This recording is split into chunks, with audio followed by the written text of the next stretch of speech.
Disney's Snow White and the Seven Dwarfs. One snowy night in a castle far away, a little princess was born. Her parents named her Snow White. As the years passed, the child grew up to be a lovely young woman. Her beauty and her gentle nature won the hearts of all who knew her. After Snow White's father died, she lived in the castle with her stepmother, the Queen. The Queen was very beautiful, but she was cold and heartless. She was also jealous of Snow White's beauty. So she dressed the princess in rags and forced her to work as a maid. The Queen's most prized possession was a magic mirror. Every day she would stand in front of it and ask, "Magic mirror on the wall, who's the fairest one of all?" And every day the mirror would reply, "You, O Queen, are the fairest in the land." While the Queen spent her time admiring herself in the mirror, Snow White worked long hours in the castle. She always did her chores with a smile, often singing while she worked. One day, as she drew water from the well, she sang a song about her fondest dream. She wished a handsome prince would come to her castle and carry her away. "Please make my wish come true," whispered Snow White. No sooner had she said these words than a handsome prince appeared next to her. Snow White gazed shyly into the prince's eyes. The prince fell in love instantly, but Snow White suddenly became frightened and fled to the safety of the castle. That evening, as usual, the Queen asked the mirror, "Magic mirror on the wall, who's the fairest one of all?" But this time her mirror replied, "Her lips blood red, her hair like night, her skin like snow, her name Snow White." The Queen was furious that she immediately called for her huntsman. "Tomorrow, take Snow White deep into the forest and kill her," she commanded. Then she gave the huntsman a jeweled box and told him to bring her proof that he had obeyed the order. The huntsman feared the evil Queen and promised to do as she wished. The next morning, the huntsman took Snow White deep into the forest. He watched as the princess stopped to place the baby bird back on its nest. At that moment, the huntsman knew he could never harm this kind-hearted girl. He fell to his knees and begged her for forgiveness. "My dear princess," he said, "you are not safe. The Queen is jealous. She has ordered me to kill you, but I could never hurt you. Quickly," he added, "run into the forest and never return." Snow White was frightened by his words, but did as she was told. She ran and ran until she could run no further. Lost and alone, she sank to the ground and sobbed herself to sleep. The huntsman placed an animal's heart inside the box the Queen had given him and presented it to her that night. The evil woman rejoiced, for she believed the huntsman had carried out her order. "Now I am the fairest one of all," she exclaimed triumphantly. When she woke the next morning, Snow White found herself surrounded by forest animals. Curious birds, rabbits, squirrels, chipmunks, and even a mother deer and her fawn crept up for a closer look. Snow White laughed. She didn't feel lonely any longer. "Do you know of a place where I can stay?" Snow White asked her woodland friends. In response, two little birds chirped excitedly and began to tug gently at her cape. Snow White follows her new friends to a tiny cottage nestled amongst the trees. "Oh, it's like a doll's house," Snow White exclaimed. Since no one seemed to be home, Snow White stepped inside. "Oh my, what a terrible mess," she cried. She stared in wonder at the 7 little chairs. "7 children must live here," she said. "I'll just tidy up a bit and surprise them. Perhaps they'll let me stay for a while." Snow White began to clean the cottage. The animals helped her sweep and dust and wash and scrub. Soon the cottage was neat and tidy. Snow White went upstairs where she found 7 little beds lined up in a row. Each one had a name carved on it. "What funny names for children," remarked Snow White as she read the names aloud. "Happy, Dopey, Grumpy, Sneezy, Bashful, Doc and Sleepy." Then she yawned. "I'm a little sleepy myself," she added. Snow White lay across the tiny beds and promptly fell asleep. Meanwhile, 7 little men were hurrying home from a hard day's work in the diamond mine. They didn't know it, but they had a surprise waiting for them. For these were the 7 dwarfs who lived in the cottage where Snow White lay sleeping. They sang merrily as they walked through the forest. Doc led the way with the lantern. Behind him were Grumpy, Happy, Sleepy, Sneezy, Bashful, and last of all, Dopey.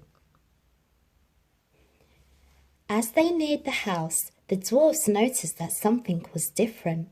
The windows were clean. Cautiously, they crept inside. Everything was neat and tidy. "Just as I thought," cried Doc. "Someone's been here." Maybe it's a goblin," said Bashful. "And maybe it's still here." "Only one way to find out," said Grumpy. So up the stairs they went. But instead of a goblin, the dwarfs found Snow White fast asleep on their beds. "It's a girl," declared Doc. "She's beautiful," added Happy. Snow White was awakened by their voices. "Oh!" she cried when she saw them. "Why, you're not children at all. You're little men." "That's right," said Doc. "But who are you?" Snow White introduced herself and told them all about the wicked queen. "You can stay with us," said Doc. "We won't let anything happen to you." All the other dwarfs agreed. Back at the castle, the queen once again consulted her magic mirror. "Magic mirror on the wall, who's the fairest one of all?" she asked. She was sure she knew the answer. But the mirror replied, "Over the 7 jeweled hills, beyond the 7th fall, in the cottage of the 7 dwarfs, dwells Snow White, fairest one of all." The queen was outraged. "The huntsman lied!" she shouted, knocking the jeweled box to the ground. "Now I will have to take care of her myself." The queen ran down the stairs to a dark dungeon room where she kept an assortment of enchanted powders and bubbling liquids. She quickly mixed herself a magic potion. When she drank the potion, she instantly turned into an ugly old woman. Then she cast a magic spell over a luscious red apple. "One bite of this poison apple and Snow White will sleep forever," she cackled with glee. That night at the little cottage, Snow White cooked a special meal for the dwarfs. "Supper's almost ready," she told them. "You'll just have time to wash. Wash? Chorused the dwarfs. They had almost forgotten what the word meant, but Snow White was firm, so they all went outside to scrub themselves clean. Even Grumpy got a soak in. After dinner, it was time for some fun. The dwarfs played their musical instruments and took turns dancing with Snow White. Dopey climbed on Sneezy's shoulders and covered them both with a long coat. Now he was tall as Snow White, but not for long. One sneeze from Sneezy sent both of them tumbling to the floor.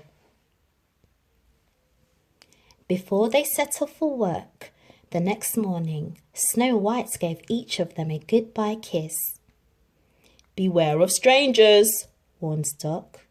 "No telling what that wicked queen might do." "Don't worry," replied Snow White. "I'll be careful." After the dwarfs left, Snow White began making pies. "All alone, my pets?"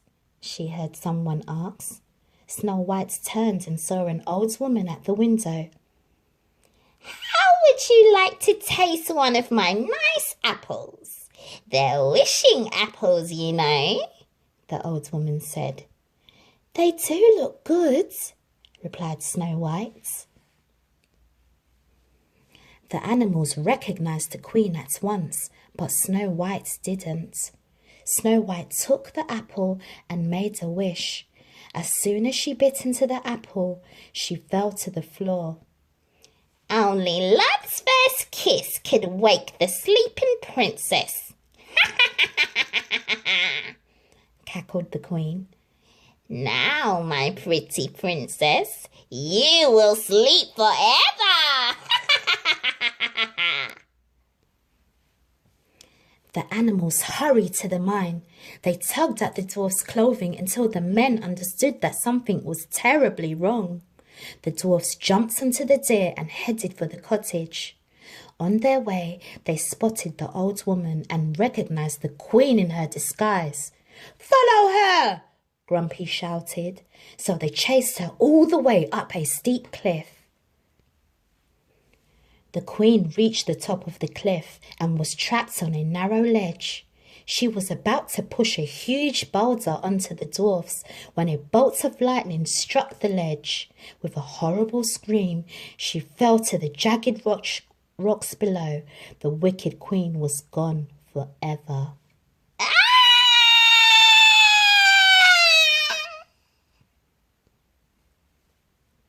When the dwarfs finally arrived home, they found Snow White asleep on the floor. Nothing they did could wake her from her sleep. With tears in their eyes, they gently laid Snow White on a bed. The next day, the dwarfs built a golden casket for Snow White. It was covered with glass so that they could always see her. Then they carried the casket to a peaceful glen in the depths of the forest, where the tall pine trees carpeted the ground with their fragrant needles. For many days, the dwarfs stayed by Snow White's side, hoping she would wake up. But Snow White slept on and on. Meanwhile, the lonely prince had been searching for Snow White far and wide. One day, he heard of a beautiful maiden who slept in a golden casket deep in the forest, surrounded by 7 little men. Finally, he came upon Snow White. He lifted the heavy glass lid. "My beautiful Snow White, at last I have found you," he whispered. Then he kissed the sleeping princess. Snow White opened her eyes. The spell was broken. The prince gathered Snow White in his arms and lifted her onto his horse. This time, Snow White was not afraid of her handsome prince. "Goodbye," she called out to the dwarfs. "You have been good, kind friends. I will never forget you." Snow White kept her promise. She included the dwarfs in all of the festivities at the castle, where she and her prince lived happily ever after. The end.